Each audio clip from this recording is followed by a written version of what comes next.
porque nós estamos assistindo o progressismo avançar no mundo com muita agressividade, com muita agressão àqueles costumes, aos valores judaico-cristãos. Olhem o que está acontecendo agora nas igrejas católicas, aquela tal da cristofobia que foi denunciada pelo presidente Bolsonaro na ONU, e muita gente riu, achou que era coisa de maluco. Não é coisa de maluco.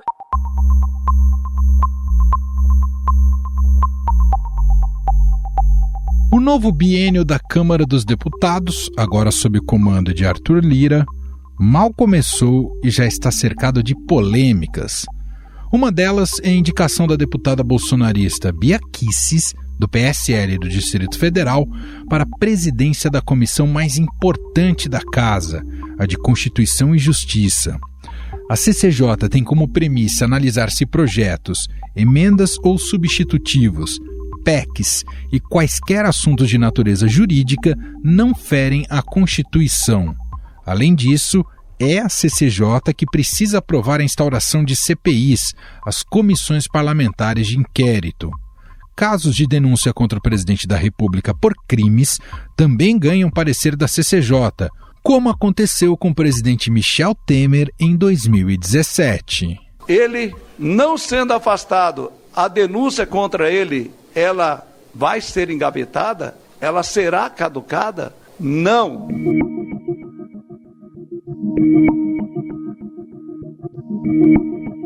A escolha de Bia Kicis faz parte de um acordo do bloco de apoio a Arthur Lira. Com a negociação, o presidente do PSL, o deputado Luciano Bivar, ficou com a primeira secretaria da mesa diretora e Kicis com a CCJ. Mas, desde que seu nome foi indicado, houve forte reação no parlamento e na sociedade. A insatisfação veio não apenas de adversários, mas também de aliados do próprio Arthur Lira. Isso porque a parlamentar, que é ex-procuradora do Distrito Federal, faz parte da ala considerada mais extremista dos bolsonaristas. São de Bia Kicis algumas das principais iniciativas da Câmara em favor do voto impresso e da escola sem partido, duas promessas do presidente durante a campanha. O que é preciso fazer é garantir que, se houver alguma distorção, algum problema, que seja deixado rastro, tá, desse desvio do voto. E o voto impresso ele vai conferir essa segurança. Além disso, a deputada é investigada no chamado inquérito das fake news, que tramita no Supremo Tribunal Federal. Ela é suspeita de participar da organização dos atos antidemocráticos ocorridos no ano passado, que pediam o fechamento da corte e, veja só, do próprio Congresso. Essa narrativa na imprensa, essa narrativa em vários locais, do próprio ministro do Supremo, e agora a Polícia Federal conclui dizendo que não há nenhum elemento de prática de ato antidemocrático ou financiamento de ato antidemocrático por qualquer das pessoas citadas no inquérito. Na pandemia, a deputada destacou-se pela postura negacionista e como uma das principais disseminadoras de informações distorcidas e falsas sobre a Covid-19. Em um vídeo divulgado no início de janeiro, Kicis aparece em um carro ao lado de uma amiga que ensina um truque para não usar máscaras. Gente, a Bia tem um truque maravilhoso para quem não quer usar máscara. Ela tá sempre com uma garrafinha de água. Aí chega o segurança e fala: senhora, precisa colocar máscara. Ela fala: só tô tomando uma aguinha, tá? Já ponho. E aí ela nunca põe. É o jeito, né, gente? Porque não dá. Eu quero respirar, eu preciso respirar. Uma das publicações mais criticadas de Bia Kicis, no entanto, foi a em que comemorava o fim do lockdown em Manaus. Nas redes, ela parabenizou a população que se insurgiu contra a medida drástica adotada pelo governo local. Nós estamos programados para morrer desde o dia que nós nascemos. Então nós não podemos viver como bichos acuados, com medo de viver. Pouco depois, a capital amazonense mergulhou em um colapso do sistema de saúde, com pessoas morrendo asfixiadas pelo esgotamento do estoque de oxigênio em hospitais. Sem papas na língua, a deputada já xingou de juiz de merda o então decano do Supremo Tribunal Federal, Celso de Mello. Em transmissão via redes sociais em maio, ela disse que a imunidade parlamentar lhe reservava o direito de atacar o magistrado. Vai se lascar, Celso de Mello. Vai se lascar. Não é à toa que você foi chamado de juiz de merda pelo Saulo Ramos. Tá lá no livro do Saulo Ramos, juiz de merda. A repórter do Estadão em Brasília, Camila Turtelli, conversou com a própria parlamentar sobre a polêmica em torno de seu nome e de sua indicação à presidência da CCJ. Tudo bem, Camila? Como vai? Tudo bom, Emanuel. E você? Tudo bem por aí? Tudo bem. A gente sabe que a parlamentar, a deputada Bia Kicis, não gosta de atender muito a chamada por eles, a imprensa tradicional, como o Estadão. Mas você conseguiu falar com ela sobre esse momento em que ela pode ser mesmo indicada para a presidência da Comissão de Constituição e Justiça da Câmara. A CCJ, uma das comissões mais importantes, e a repercussão está enorme em relação à escolha, possível indicação do nome dela. Camila, o que ela falou para você sobre tudo isso? Camila, conta pra gente. Bom, conversei com ela ontem, né? Ela tá, apesar dessa questão aí do relacionamento com a mídia tradicional, né, assim chamada, ela tá bem disposta, na verdade, a falar, e ela tá querendo mostrar um pouquinho esse lado dela, vamos chamar assim, a Bia jurista, não a Bia das redes sociais, né? Como você disse, causou muita repercussão aí essa indicação dela, principalmente ali dentro do STF, pessoal aí mais ligado a essa área, porque a Bia, vamos lembrar aí, né, ela é investigada naquele inquérito dos atos antidemocráticos. Tiveram aquelas manifestações com pessoas com cartazes pedindo o fechamento do Supremo, né? Eu, inclusive, perguntei para ela sobre isso, né, e ela falou que ela não é a favor de fechar o Supremo, que muito pelo contrário, ela é jurista, ela tem uma formação aí dentro do direito, mas que ela não controla todo mundo que está numa manifestação. Por outro lado, ela defende pautas aí do que ela chama do ativismo do judiciário, né? Por exemplo, não quero o STF interferindo nas minhas funções. Vivendo um momento muito crítico com relação a isso, quando esse ativismo, ele advém diretamente de ministros do Supremo Tribunal Federal. Ela falou de um projeto que está na CCJ, que é do deputado Sóstenes Cavalcante, que é um deputado aí muito atuante na bancada evangélica, que trata justamente sobre essa questão de um poder atuando em cima do outro. Seria, digamos assim, cortar as asinhas do Supremo dentro da área do Legislativo. Ela fez questão de falar algumas vezes que ela não é extremista, que ela não é radical, apesar dela sempre se comunicar dessa forma, principalmente nas redes sociais, né? Em muitos discursos dela no plenário também. E vale lembrar aí que ela ficou conhecida, né, por esse posicionamento dela ali na Escola Sem Partido. Ela fez muita campanha em cima disso, é uma das apoiadoras aí de primeira hora do presidente Bolsonaro, é também uma das mais fiéis, né? Se a gente lembrar da história dos apoiadores do Bolsonaro, que tiveram já diversas traições, a Bia Kicis é uma das mais fiéis ali do lado do presidente. Se há um governo democrático, é este governo do presidente Bolsonaro. E é isso, agora está essa pressão. A CCJ deve ser instalada depois do Carnaval. Tem uma eleição que é feita para escolher o presidente da CCJ, mas esse presidente ele é geralmente definido por acordo e é dado a determinados partidos seguindo a proporcionalidade. Como o PSL é o maior, ele teria o direito de ficar com a CCJ novamente esse ano, apesar de em 2018 já ter ficado na mão do Felipe Francischini, né, que até então era o líder do PSL na Câmara, e a Bia Kicis era a vice-presidente da CCJ. Eles comandaram aí o colegiado, por exemplo, durante a reforma da Previdência. Se for, de fato, a Bia Kicis a presidente da CCJ, tem uma curiosidade aí que ela vai ser a primeira mulher a presidir a CCJ.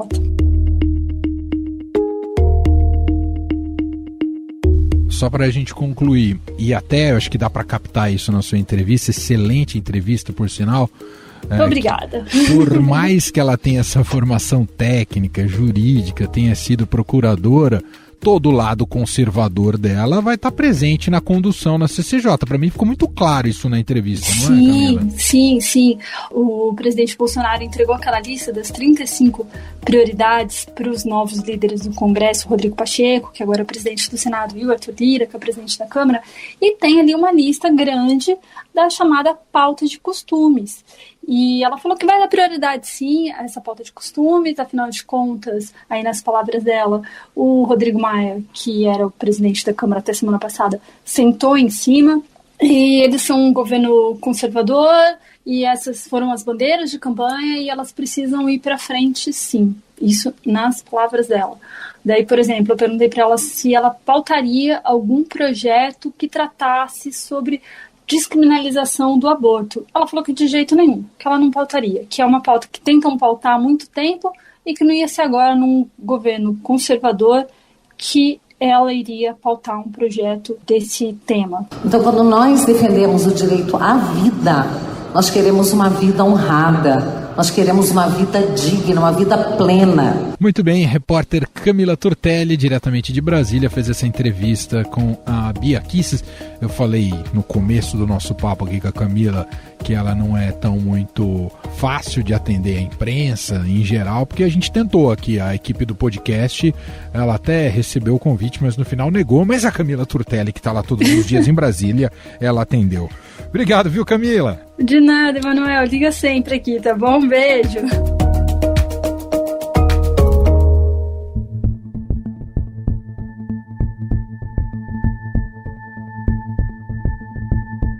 Mas, afinal, o que representa uma bolsonarista raiz no comando da comissão mais importante da casa? Quais as consequências que isso poderia trazer para o parlamento e a sociedade? A gente analisa a questão junto com o cientista político e professor da Unesp, Bruno Silva.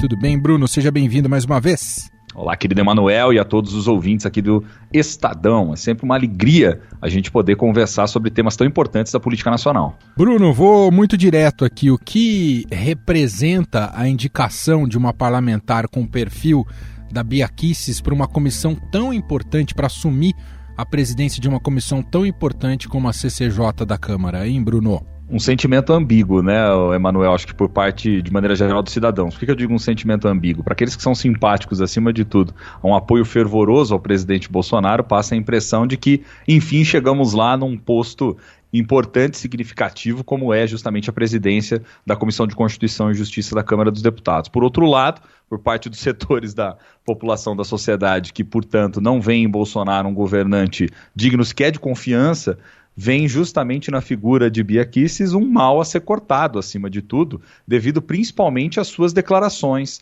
Vamos nos lembrar, por exemplo, que a Bia Kicis lá atrás foi aquela que sempre militou pela internet, defendeu com unhas e dentes o impeachment da ex-presidente Dilma Rousseff, depois acabou se aproximando de Bolsonaro, foi eleita por um partido pequeno, PRP, acabou em 2019 migrando depois para o PSL, foi uma das simpáticas também a ideia de criação do Aliança pelo Brasil, que é a sigla do Bolsonaro, que acabou não saindo do papel no final das contas, e tem uma atuação parlamentar que ela é marcada muito por pautas conservadoras, e por rejeitar, acima de tudo, no seu padrão de votação, viu, Emanuel?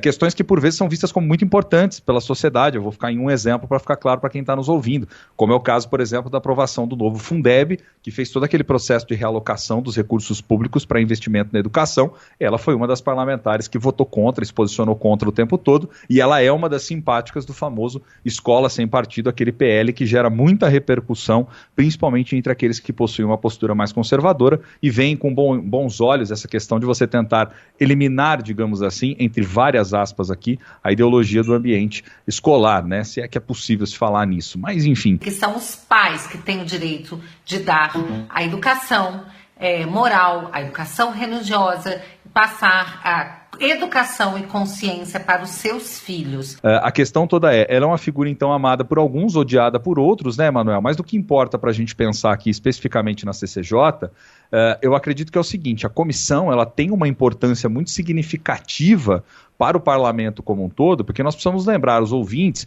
que a especialidade dessa comissão ela é justamente analisar, verificar aspecto jurídico das medidas, acompanhar aquilo que vai tramitar na casa já numa primeira etapa, quando os projetos de lei eles são apresentados. Então essa comissão ela faz um controle prévio de constitucionalidade, né, para que lá na frente não tenhamos projetos que possam vir a carecer de vícios de iniciativa, ou seja, possa vir a ser declarado projetos inconstitucionais. Então ela averigua isso, que em tese alguns poderiam dizer, olha, se trata de uma dimensão eminentemente técnica, mas ao mesmo tempo a gente sabe também que tem toda uma organização política, enfim, uma orientação política por trás das medidas que passam ali pela CCJ, do ponto de vista da morosidade, né, de algumas medidas em tramitar e do ponto de vista da pressa com que outras possam avançar. Então é interessante nós pensarmos que a CCJ, ela é uma das comissões mais importantes, ela é a menina dos olhos, digamos assim, dentro do Legislativo, por conta da sua importância. Ela é basilar em todo o processo legislativo, Emanuel. Então, a indicação de Bia Kicis, ela se dá dentro desse contexto. Aqueles setores que têm acompanhado a sua atuação pública como parlamentar, e inclusive ela foi uma daquelas que esteve criticando fortemente o STF, aquela que esteve presente ali incentivando os atos antidemocráticos que nós verificamos ao longo aí do auge da pandemia do ano passado. Então, todos esses setores têm se manifestado de uma maneira muito incisiva no sentido de criticar a indicação do seu nome à CCJ. Agora, é preciso fazer uma complementação, Emanuel. Né? Inclusive conversava com outros amigos analistas, cientistas políticos, um deles, né, vou destacar aqui até publicamente o nome dele, Vitor Vasques, doutor em ciência política pela Unicamp. Ele tem uma tese muito interessante sobre as comissões permanentes, né, dentro do Congresso Nacional Brasileiro, e uma das coisas que ele chamava a atenção era justamente no sentido de indicar comigo nessa conversa o fato de que você tem ali na CCJ uma certa permanência do ponto de vista das preferências daqueles que estão à frente da comissão. Como assim, né? As comissões, elas são compostas basicamente, né, Emanuel, a partir do que os partidos vão estabelecendo, conquistam em termos de proporcionalidade de assentos ali na casa, né? Então, a própria CCJ, vamos dizer assim, tem a sua dinâmica e tem também a sua configuração política partidária. Então, o que acaba acontecendo com isso? A comissão hoje, ela espelha muito dessa proporcionalidade que nós temos no parlamento. Não é novidade para ninguém que nós temos um parlamento muito mais conservador, com uma visão mais de direita, enfim. Foi esse o legislativo que saiu das urnas em 2018. Então, a CCJ, em alguma medida, né, ela ilustra, ela representa essa preferência partidária, e a Bia Kicis já era vice-presidente também da CCJ, e ela está dentro do PSL, que é um partido, portanto, o segundo maior partido do Legislativo brasileiro, a despeito dos rompimentos e das rusgas com Bolsonaro por parte de um grupo, né, chamado aí popularmente pelos bivaristas, que apoiam, portanto, o Luciano Bivar, que é o presidente da sigla, e aqueles que são os bolsonaristas, que são os resquícios, né, dos parlamentares que sobraram dentro do PSL. Bruno, importante você explicar isso para a gente ao retratar, né, a formação das comissões. Quer dizer, não é que um presidente da Câmara ele pode ir e montar uma comissão com base especificamente nas qualidades dos deputados relacionada à frente daquela comissão. A comissão ela é dividida basicamente como está dividido já o poder na própria Câmara. Com a representatividade dos partidos na Câmara, você tem num microcosmo aquilo replicado nas comissões. É essa a lógica, Bruno?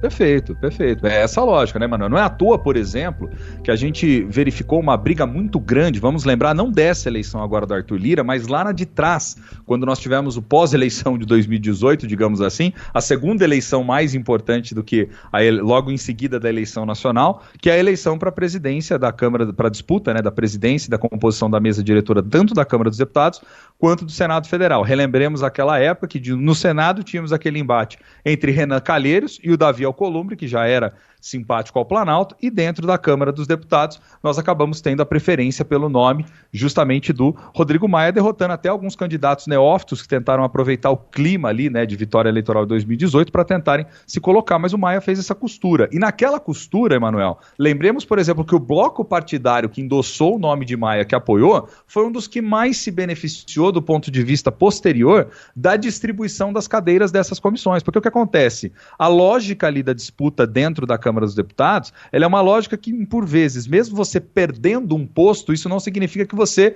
perdeu tudo, ou seja, Alguém pode ter chegado e pegado o primeiro pedaço do bolo, mas isso não significa que o bolo foi todo ele, né, devorado ali. Então, quer dizer, você tem outras partes. Vamos dar um exemplo aqui.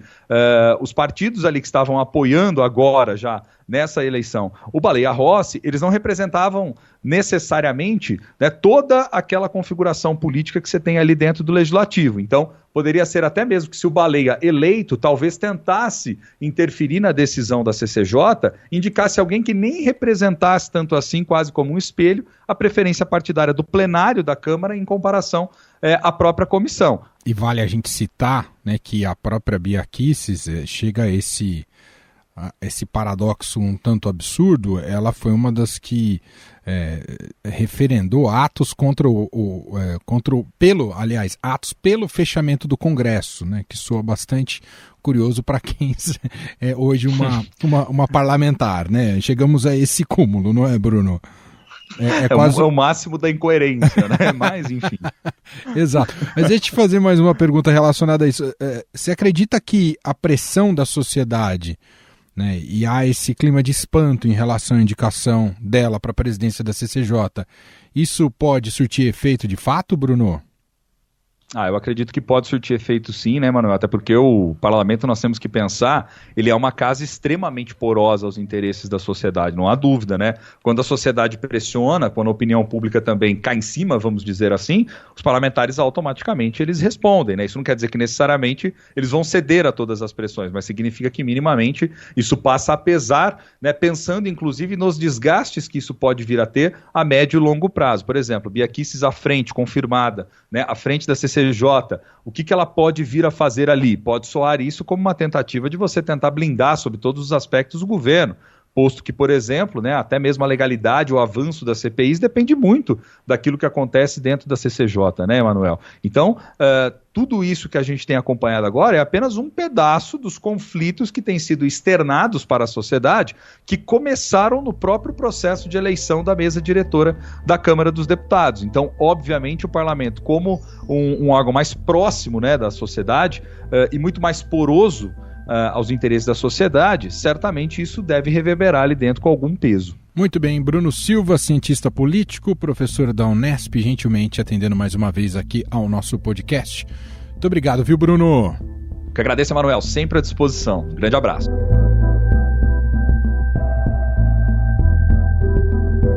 E este foi o Estadão Notícias de hoje, sexta-feira, 5 de fevereiro de 2021.